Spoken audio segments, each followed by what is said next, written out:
Pelatih pelatnas dari tahun 95.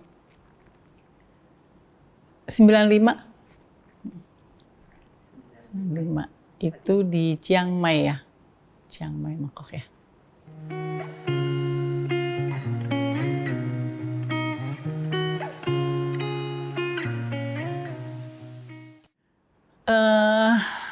Loncat Indah tuh udah kayak bagian ya. Udah hampir separuh hidup saya tuh di sini karena jadi saya cinta sekali sama nama Loncat Indah. Selain memang alhamdulillah masih selalu dikasih kesempatan untuk maksudnya jadi pelatih pelatnas, dan karena memang saya suka dan memang saya tuh suka sama anak-anak ya, dan saya tuh pengen banget maksudnya untuk sebenarnya sih intinya pengen anak-anak ini ngebina anak-anak ini untuk bisa punya sesuatu lah di cabang yang memang apa namanya menjadi passion saya itu, gitu aja sih. Yang paling membanggakan sih apa ya, kayak nggak bisa diomongin gitu ya, yang memang saya bahagia aja deh kalau memang udah di sini, dan kalau memang anak-anak ini ternyata dapat, maksudnya dia berhasil, itu udah buat saya itu yang paling apa ya, ya apa ya, kepuasannya udah nggak tahu, nggak bisa diomongin gitu ya, gitu aja sih.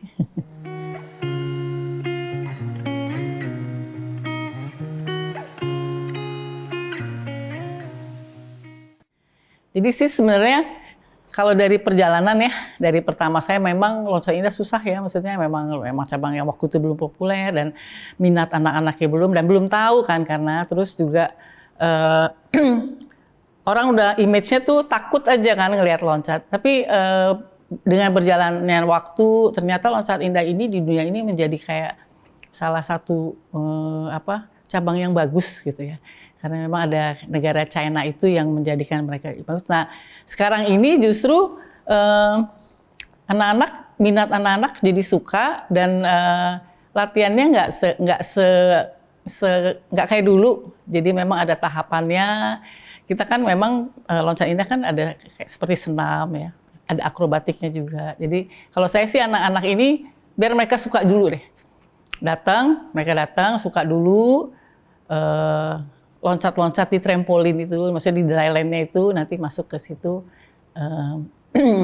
Jadi ya kita cobalah untuk mereka jadi nyaman lah, jadi enjoy di cabang ini, gitu aja sih awalnya.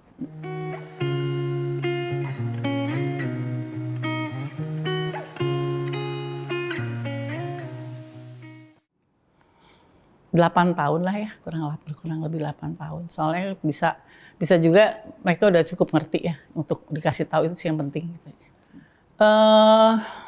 Kalau saya sebenarnya kalau anak-anak umur 8 tahun, saya lebih senang mereka coba ikut, umpamanya ibunya dia ikut cabang ini lagi, nggak masalah buat saya. Apalagi kalau memang dia di cabang yang berdekatan ya, senam dan renang, dan ya maksudnya cabang-cabang yang basic.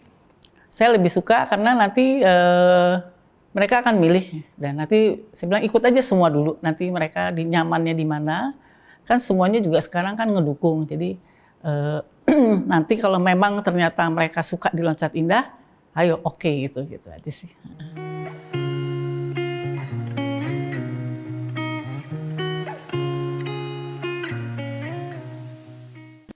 Ya itu fasilitas sih sebenarnya. Kolam Loncat Indah kan memang khusus ya, harus ada papan, harus ada menaranya juga harus ada 10 meter, ya memang yang ideal lah seperti itu. Dan kolamnya harus minimal 5 meter. Nah, sekarang ini yang update ini kita sebenarnya nggak cuma di kolam latihannya, ada yang namanya di dryland yang latihan kering, itu ada trampolin, ada papan tapi jatuhnya gitu, mendaratnya di busa. Terus ada kolam yang namanya kolam busa. Banyak yang ngedukung. Nah, itulah yang salah satunya kenapa kita belum itu. Sebenarnya sih cabang ini sebenarnya sangat cocok loh dengan orang-orang Asia ya, sebenarnya karena itu kan tipikalnya kan kayak akrobatik, terus ngelakuin salto-salto itu kan koordinasi kesempurnaan koordinasi yang menjadikan untuk postur tubuh kita tuh lebih cocok lah gitu.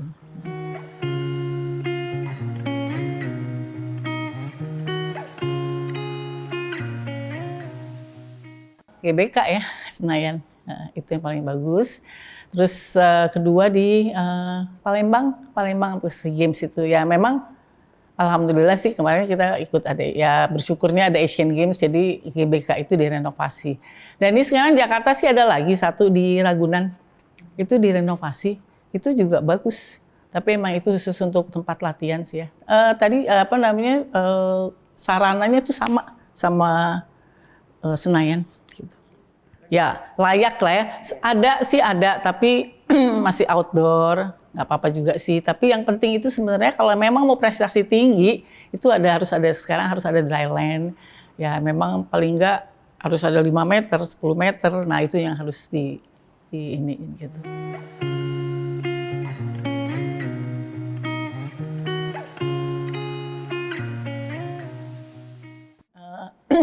Memang itu yang mulai dari tahun 95 itu. Jadi mereka itu mulai benar-benar dari kecil. Jadi aku sih maunya ya sekarang mereka kalau bisa mungkin dia ngambil programnya dari China, terus dia ngambil juga pelatih dari China waktu itu. Dia benar-benar dari kecil dia yang pilih, dia ini ya udah. Jadi sekarang udah 6 tahun habis itu udah mereka sampai bisa dan sampai udah ke dunia. Dan itu juga kalau memang sudah mulai bagus di sini, semuanya ikut. Nah, itunya akhirnya bisa ikut.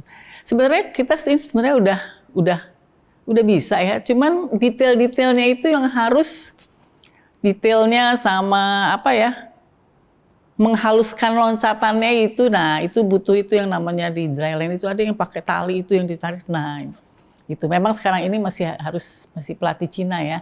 Dan juga sekarang udah mulai banyak sih pelatih-pelatih muda-muda yang mantan-mantan atlet loncat indah udah mulai coba untuk menjadi pelatih. Mungkin itu saat ini itu jadi mungkin ke depannya akan lebih baik. Karena di atlet-atlet yang muda ini mereka kan ilmu dari untuk loncat indah, teknik loncat indahnya lebih bagus ya, lebih kuat lah gitu.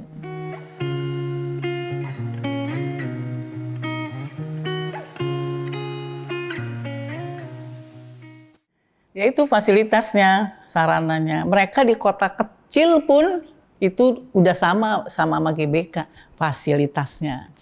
Dan itu saya pernah kebetulan alhamdulillah setiap tahun saya selalu ke Cina dan yang saya perhatiin memang yang pembinaan yang anak kecil-kecil itu. Itu di drylandnya itu trampolinnya aja ada 8.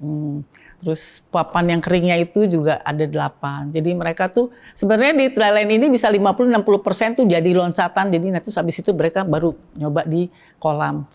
Dan dari umur ya itu talent scoutingnya kali ya. Ya mereka udah dari umur dipilihnya emang dari imut dari umur segitu. Dipilih udah langsung ditaruh di kayak camp gitu. Udah latihannya pagi sore. Ada satu daerah yang saya lihat ya, ini kolam loncat, terus ada pintu gitu kan, pokoknya pintu deh, saya pikir itu pintu kemana gitu, pas dibuka itu udah ada kamar-kamar mereka loh, udah asramanya mereka gitu, jadi bayangin itu bangun tuh udah buka pintu udah kolam renang gitu kan, jadinya ya itulah yang menjadikan ini, dan mereka emang jadi sangat-sangat detail ya.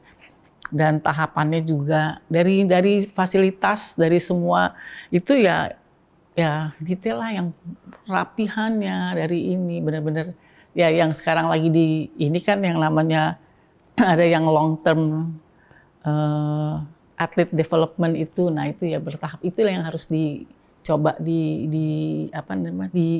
kita ikutin lah seperti itu gitu.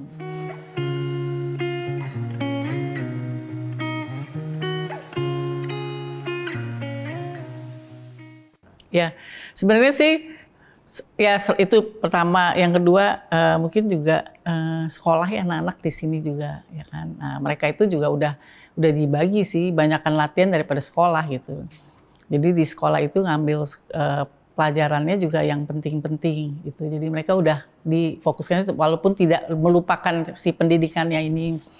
Itu juga salah satu juga sekarang ini sih buat saya, kalau dulu kan saya sebagai pelatih sendiri ya kebanyakan, sekarang kan udah eranya sport science kan sebenarnya. Nah, sebenarnya harusnya bisa kalau buat saya, kalau memang mau dan sesuai aturan dan kompak, koordinasinya terus jalan dan benar-benar detail, kalau saya bilang sih harusnya bisa ya.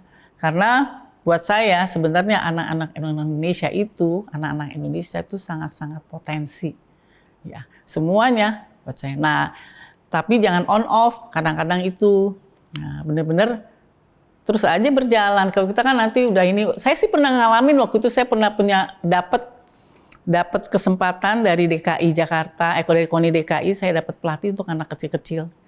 Benar-benar udah lumayan gitu. Tapi habis setahun terus itu hilang lagi, udah nggak ada lagi. Mestinya dana juga kan nggak bisa. Nah, udah akhirnya nggak lepas lagi. Padahal itu kalau diterusin itu sebenarnya Malaysia jalannya seperti itu. Emang kita harus coba begitu dulu, itu naik. Nah, si ini belajar nih si SDM kita yang lokal. Jadi kita juga nggak usah menggantungkan ke pelatih China terus, tapi kita yang ini belajar. Nanti bisa kok. Kalau saya sih orang yang bukan mimpi gitu ya, tapi harus bisa gitu. Iya, nggak ada yang instan. Tidak ada yang instan. Karena kalau mereka 2 tahun itu cuman perbaikan sadar gerak dia ya, kayak loncat yang benar gimana, harus terus tangan gimana, harus berdiri lurus, teknik berdiri lurus yang harus apa, itu terus. Dan memang jangan bosen gitu. Memang sih kalau di Cina memang yang kecil-kecil itu benar-benar digalakin ya, si pelatihnya galak. Bener sampai umur dia semua mampu melakukan loncatan Olimpik, 13-14 tahun udah dilepas, udah jadi. Jadi udah mau pelatih siapa aja udah bisa. Nah itu mungkin yang dari awalnya itu yang harusnya diperhatiin. Dia poinnya kayak gitu-gitu kan. Gitu itu.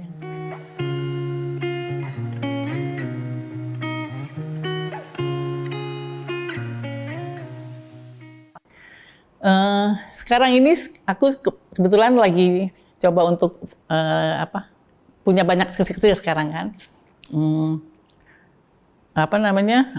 Kebetulan ada atletku satu berhenti, udah selesai habis PON kemarin, bantu. Ternyata aku pikir nih anak-anak tadinya kan ikut udah mau masuk kan 2-3 kali sebulan. Ternyata terus gitu ya. Terus gue pikir amazed juga nih, anak-anak kok juga suka gitu ya. Ternyata ya memang loncat indah itu challenge sih sebenarnya ya, ada trampolin, harus bikin ya pertama sih koprol kali ini, terus bikin salto, bikin ini, terus loncat, harus ini, ada takutnya gitu kan, harus loncat di 3 meter, 5 meter, naik 10 meter tuh, wah 10 meter gitu kan. Ternyata seperti itu, jadi kita kan yang lalu bilang kayaknya gimana ya, ragu-ragu, padahal sebenarnya harus itu. Nah ya mungkin sekarang ini aku jadi tertarik, maksudnya tertantang, kayaknya memang coba deh, kayaknya mereka suka. Ternyata loncat indah ini bukan cabang yang gimana gitu, enggak gitu aja sih. Sekarang ini ya itu orang-orang sekarang udah mulai ternyata ada cabang ini ya, kirain cuma renang gitu kan. Dan aku kebetulan punya klub sama si Arsi juga di renang indahnya. Jadi itu salah satu, ini rencananya kita mau bikin pertandingan yang imut-imut gitu, yang kecil-kecil, yang loncatan mudah gitu, yang cuma paku lurus gini gitu kan. Nah ini rencananya Mei bulan depan nih, itu untuk pemula. Jadi sekolah juga panggil. Jadi nanti undang sekolah, tentang klub-klub yang punya anak kecil-kecil juga nanti dihitungnya pemula yang baru latihan berapa lama, khusus sekolah yang belum pernah. Tapi kita coba mau memasalkan ya, memperkenalkan. Nah kalau dengan banyak ya kan, kita kalau punya materinya banyak, untuk milih lebih mudah, dan emang untuk lebih milih detail emang postur yang dibutuhkan loncat indah. Nah ini kan jadi lebih mudah untuk milihnya itu sih.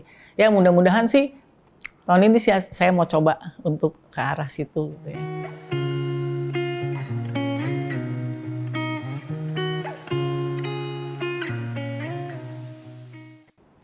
ya pengen kayak Malaysia gitu ya, pengen jadi kayak apa ya, harus di Olimpik, harus ada di, kita kan pernah ya waktu itu kita punya Olimpian juga kan 3 orang.